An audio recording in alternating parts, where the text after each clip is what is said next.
Bien, rebonjour pour une séquence numéro 3. Donc dans cette séquence aujourd'hui, nous allons travailler sur le logiciel Lightroom directement. Et cette séquence va être avant tout une présentation de l'interface, de façon à ce que l'on puisse rapidement comprendre comment cette interface nous permet de travailler et comment paramétrer à la fois le logiciel et l'interface pour garder nos habitudes de travail. Donc quand on ouvre Lightroom, on va arriver sur une interface globale qui est divisée en différents espaces. Et aujourd'hui, ce que l'on va faire, c'est détailler un peu cette interface, voir quels sont les paramètres qu'il nous propose et comment est-ce que l'on peut organiser son espace de travail de façon à avoir le plus de confort possible en fonction des opérations de traitement des photos que l'on veut faire. Donc, dans la partie supérieure ici de votre interface, vous avez les menus qu'on va dire habituels dans tous les logiciels Windows, fichiers, édition, etc. Plus un certain nombre de menus qui vont correspondre plus ou moins de façon redondante avec d'autres parties du menu. Par exemple, ici, dans le menu affichage, on va retrouver des options que l'on peut trouver dans d'autres endroits de l'interface. On va pouvoir avoir le choix des...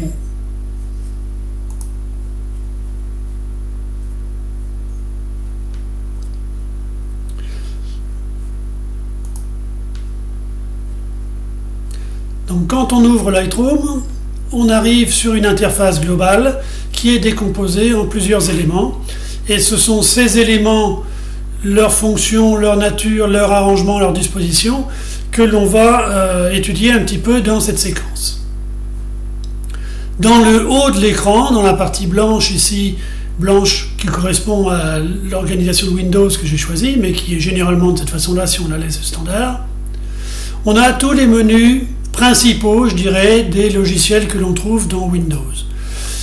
Tout ce qui est notion de fichiers, édition, les différentes fonctions des modules que l'on trouve, etc. On va, pour aujourd'hui, regarder simplement certaines de ces fonctions pour les commenter et voir les spécificités de Lightroom. Par exemple, dans le menu Fichiers, ce que je vais commenter un petit peu rapidement aujourd'hui, c'est la notion d'importation et d'exportation. Vous voyez d'abord que quand vous avez un menu déroulant, vous voyez qu'il y a des petites lignes ici qui séparent les différentes fonctions. Pareil dans le menu Fichier, dans le menu Fichier, les différentes fonctions. Ici, c'est toute la notion de nouveau et d'ouvrir. Ici, c'est la notion d'importation. Ici, la notion d'exportation, etc.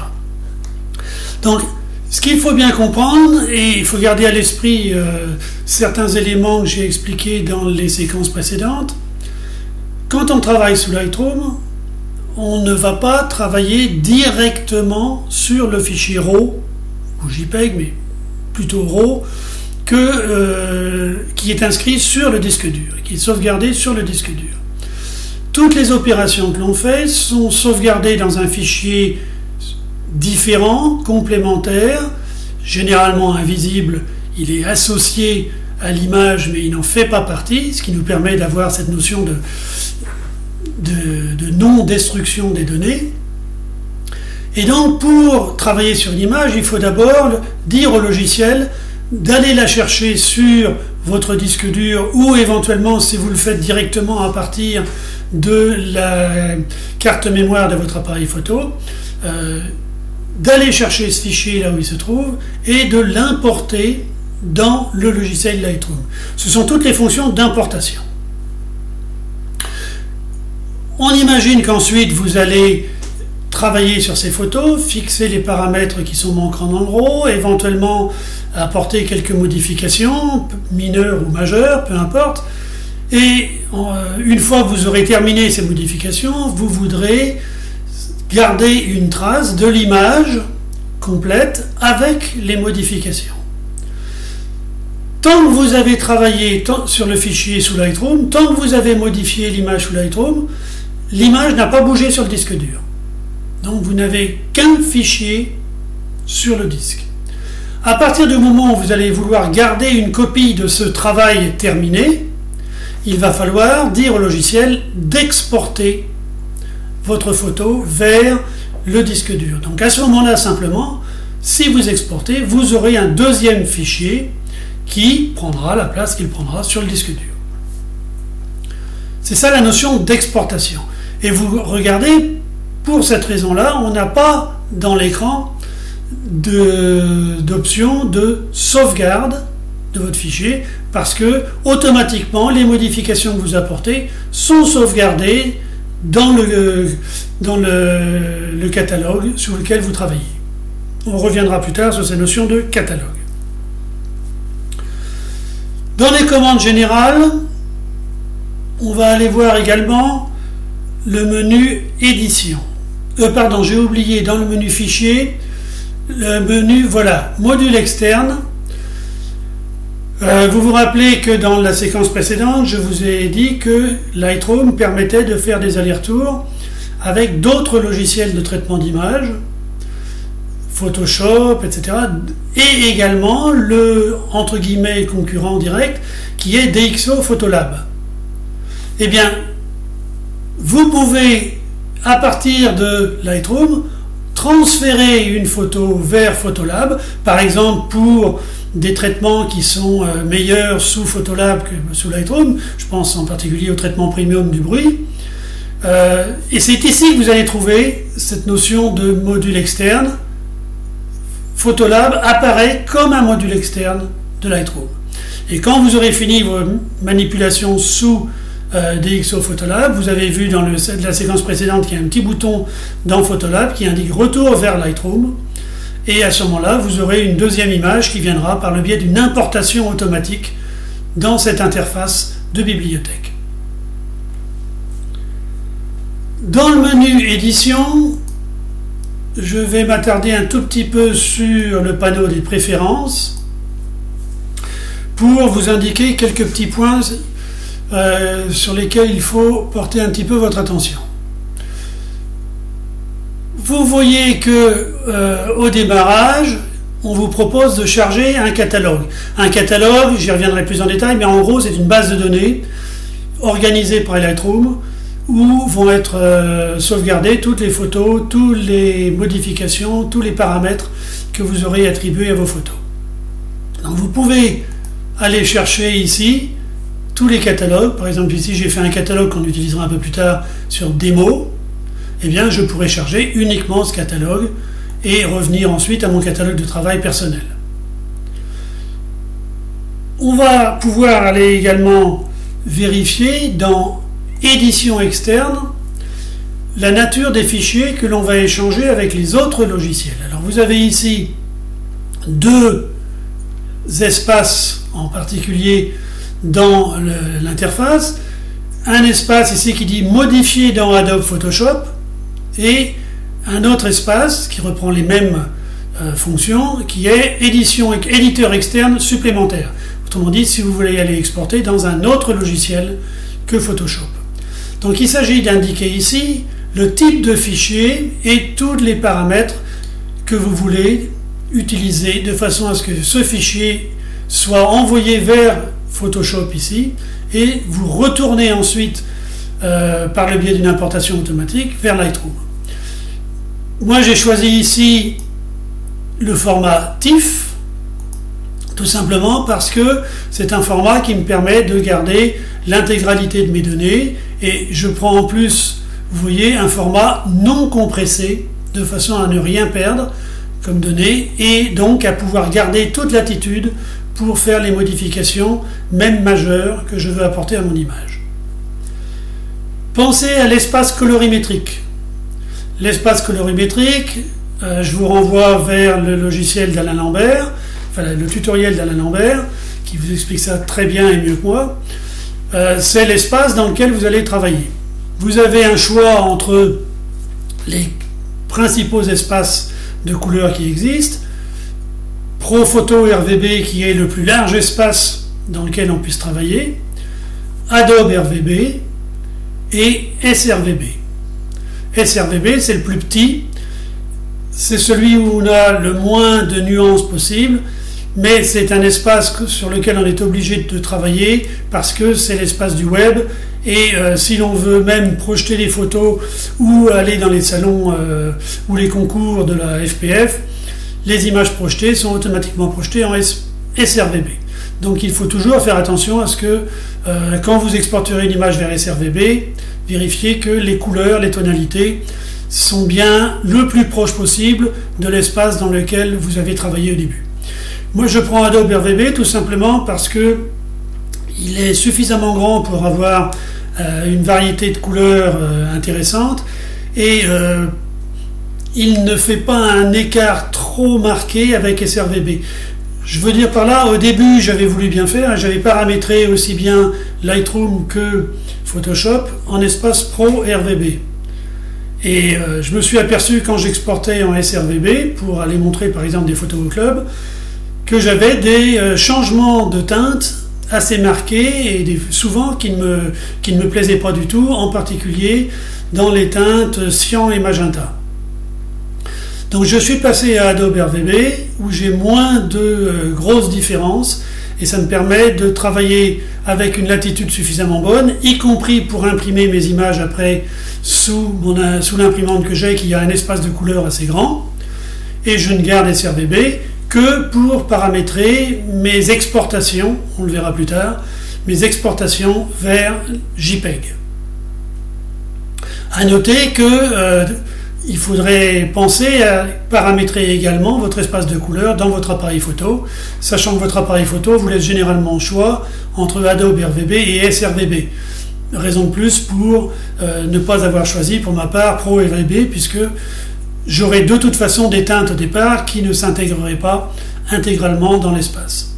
Ou plutôt, je n'aurai pas toutes les nuances offertes par Pro RVB déjà dans mon fichier de départ. Profondeur, je mets en 16 bits pour avoir le plus grand choix, mais la plupart des exportations seront plus tard en 8 bits, ça c'est pas trop grave. Résolution, je garde la résolution maximum 300 dpi pour mon imprimante. Et pour mes affichages. Performance. Vous noterez ici, alors la nature de l'interface peut changer un petit peu selon la version de Lightroom que vous utilisez, mais les fonctions sont les mêmes. Il y a un point à garder à l'esprit, c'est utiliser un processeur graphique. Vous pouvez choisir entre auto, personnalisé ou désactivé. Le processeur graphique, c'est un processeur complémentaire au processeur de votre ordinateur, généralement lié à la carte graphique, qui vous permet d'accélérer les opérations. Toutes les opérations graphiques sont dédiées à ce processeur particulier et le processeur principal de votre ordinateur peut gérer sans être ralenti toutes les autres opérations. Donc ici, moi je le mets en auto et je vérifie que ma carte graphique que vous voyez ici est bien intégrée, est bien reconnue et donc je peux gagner en vitesse. Et c'est vraiment sensible comme réglage. Dans l'onglet affichage ici, c'est utile uniquement si vous avez plusieurs écrans. Si vous avez deux écrans, vous aurez un écran plus petit en bleu qui s'affiche ici, et vous indiquerez dans cette interface quel est l'écran que vous voulez utiliser pour l'interface de travail de Lightroom, et quel est l'écran vous voulez utiliser, par exemple, pour afficher uniquement la photo sur laquelle vous voulez travailler.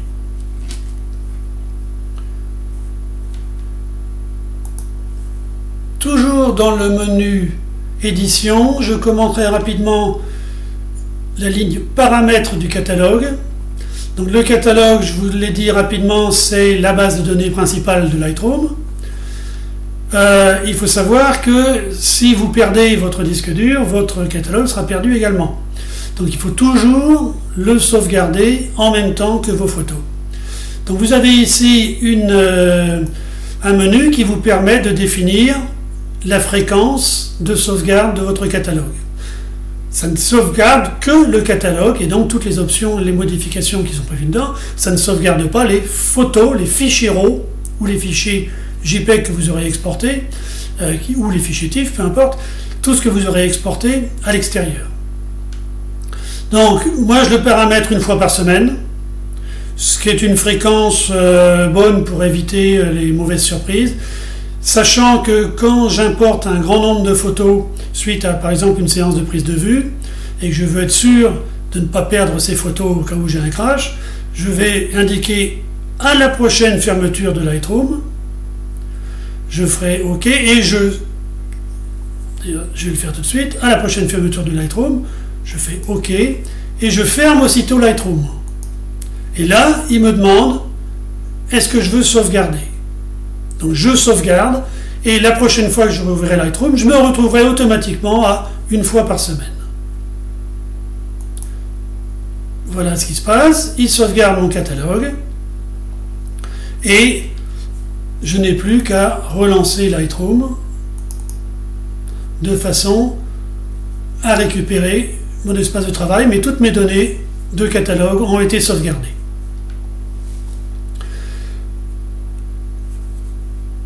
Dans cette partie maintenant noire que vous avez ici, vous allez avoir le menu qui vous offre les modules de travail de Lightroom. Ici, par exemple, je me trouve dans le module bibliothèque. Le module bibliothèque, c'est ce qui me permet de gérer ma base de données de photos. À côté, j'ai le module développement. Le module développement me permet de faire tous les réglages et de fixer les paramètres, voire d'effectuer un certain nombre de modifications, globales ou ponctuelles, locales, sur mes photos. Le menu carte n'est utile que si vous avez un GPS qui est lié à votre appareil photo, et donc vous retrouverez, chaque fois que vous cliquez sur une photo, vous retrouverez ici l'endroit, avec un petit drapeau, l'endroit où cette image a été prise. Le module livre vous permet de créer votre propre livre photo. Alors ce qu'il faut savoir quand même, c'est que Lightroom a un accord avec l'éditeur de photos Blurb. Et les fichiers que vous allez extraire ne sont valables que pour Blurb. C'est donc un peu limité. Cela dit, par expérience personnelle, Blurb, c'est un des meilleurs que j'ai trouvé au niveau de la qualité des livres photos qu'ils vous fournissent. En revanche, les prix peuvent être un peu plus élevés que certains d'autres éditeurs. Si vous voulez créer un diaporama, vous allez retrouver ici l'interface pour créer votre diaporama. Là, ce n'est pas ce qu'on va travailler le plus dans notre formation. Le module impression, si vous voulez imprimer vos fichiers. Là, j'en parlerai pas beaucoup parce que je crois que Johan Joyeux va faire une intervention spécifiquement là-dessus. Et un module d'exportation vers le web qui vous permet de créer vos pages web avec tous les paramètres que vous voulez. Voilà pour ce qui est de votre menu et donc des modules offerts par Lightroom. Nous, on travaillera dans cette formation exclusivement sur bibliothèque et développement. L'interface principale, si je me reviens à mon module bibliothèque, l'interface principale, vous voyez qu'elle est composée de 3 parties. Un panneau à gauche, un panneau central, un panneau à droite. Le panneau à gauche, c'est un panneau que l'on va pouvoir utiliser pour naviguer dans la base de données. Alors, attention, navigation ici, c'est un petit peu ambigu parce que c'est pas la navigation dans la base de données, c'est la navigation dans une image qu'on voulait visualiser. Par exemple, ici, j'ai une image, je vais cliquer une fois sur mon image, et vous voyez qu'apparaît en grand l'image qui va me permettre de vérifier, par exemple, puisque je suis dans mon module bibliothèque, de travail, de choix, de sélection des images, de vérifier si la netteté est bonne. Alors, par exemple, je vais me mettre ici. Vous voyez que je peux avoir dans ce petit rectangle déplacer, et ici j'ai le zoom, déplacer le rectangle et voir apparaître le détail de ma photo à côté. Ici mon curseur s'est transformé en main. Si je clique une fois sur la main, je reviens au point de départ. C'est ça la navigation dans la photo. La navigation dans le catalogue, c'est-à-dire la base de données, s'effectue par ce volet ici. où on va avoir un certain nombre de choix, on y reviendra plus tard, pour afficher les photos, tout partie des photos que l'on a dans le catalogue. Les dossiers, ici, cela correspond au navigateur de Windows. C'est-à-dire, ici, c'est le seul endroit où on va avoir accès aux fichiers réels qui sont sauvegardés sur votre disque dur.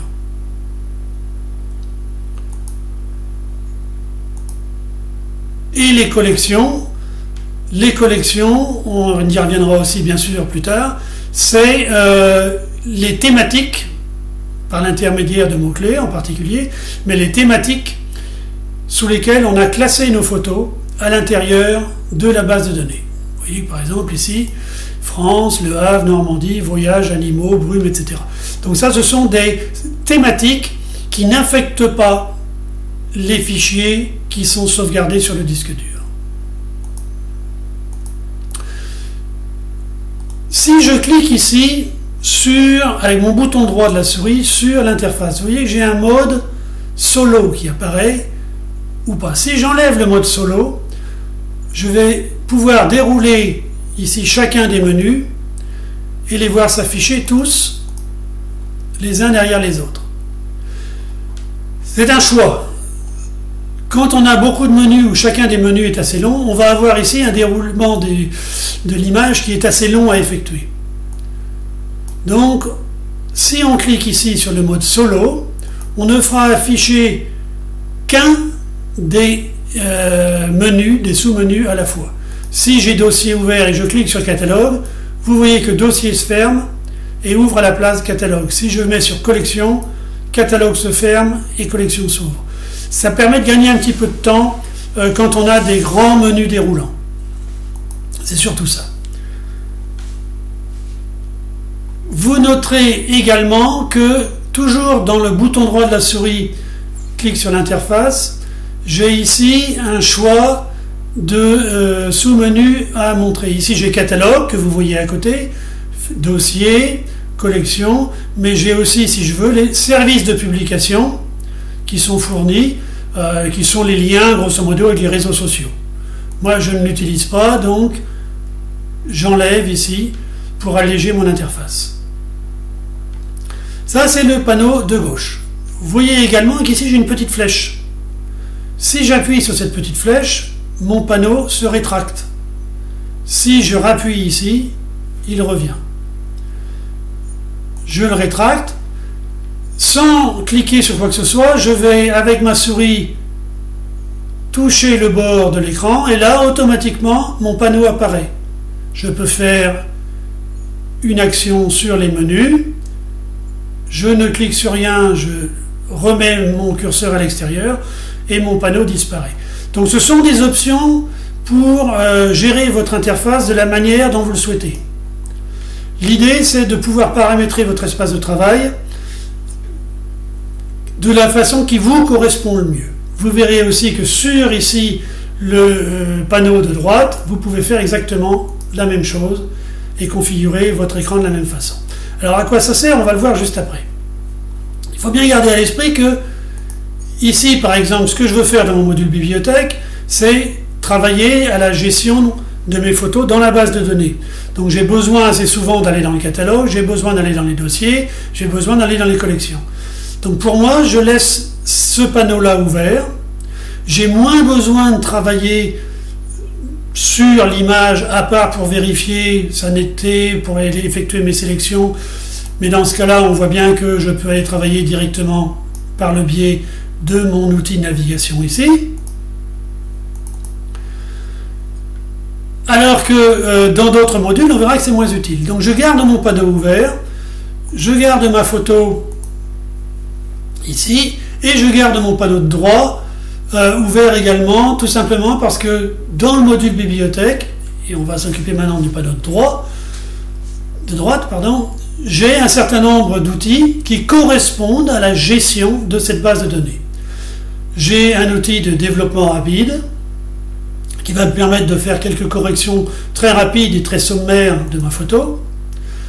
J'ai des mots-clés qui vont me permettre d'indexer mes photos sur un certain nombre de mots-clés et de gérer ma base de données pour retrouver rapidement telle ou telle thématique, tel ou tel mot-clé. j'ai la liste des mots-clés à laquelle je peux accéder, les métadonnées de ma photo, et des commentaires que je peux apporter si j'ai envie sur ma photo. De la même façon, vous voyez ici, je peux activer ou désactiver chacun des menus et désactiver ou activer mon mode solo. Et si je désactive mon mode solo ici, que j'ouvre mes métadonnées, je suis forcé de remonter ici, d'aller chercher des mots-clés, des listes de mots-clés. Si tout est ouvert, vous voyez que tous les menus déroulants, ça fait assez long à dérouler à chaque fois. Donc quand j'ai des opérations fréquentes, avec le mode solo, je n'ai plus qu'un clic et tout est visible très rapidement. Donc voilà pour les 3 panneaux de base. Sous ces panneaux, j'ai un certain nombre de boutons de fonction et ici de possibilités d'affichage. 2 possibilités sur lesquelles on reviendra par la suite, de tri et d'indexation de mes photos. Et enfin, avec le petit bouton que j'ai ici, encore une fois un panneau rétractable en bas, j'ai sous forme de film exactement la même chose que ce que j'avais sous forme de grille tout à l'heure. C'est-à-dire que la partie de mes dossiers que j'ai choisi, par exemple ici je vais me mettre dans un dossier où j'ai un peu moins de photos, voilà, ces photos ici, que j'ai là, elles apparaissent de la même façon au fond. Mais bien sûr, quand j'ai choisi d'afficher une image ici, ma grille n'apparaît plus. Donc je peux garder l'accès par le biais du film à toutes les photos de ma base, en tout cas de la partie de la base de données à laquelle je suis, et aller en chercher une autre exactement de la façon que je veux choisir. Alors chacun de ces panneaux, droite et gauche, et la barre ici, est lié au module dans lequel on se trouve. Si je vais dans le module de développement, on s'aperçoit que, une autre, voilà, ici mon fichier est introuvable parce que je l'ai enlevé de mon disque, donc on va le reprendre ici. Dans ce module développement, qu'est-ce que je cherche à faire? Je cherche principalement à varier les paramètres qui me sont proposés ici et à voir l'effet qui est produit pour chacun de ces paramètres sur ma photo.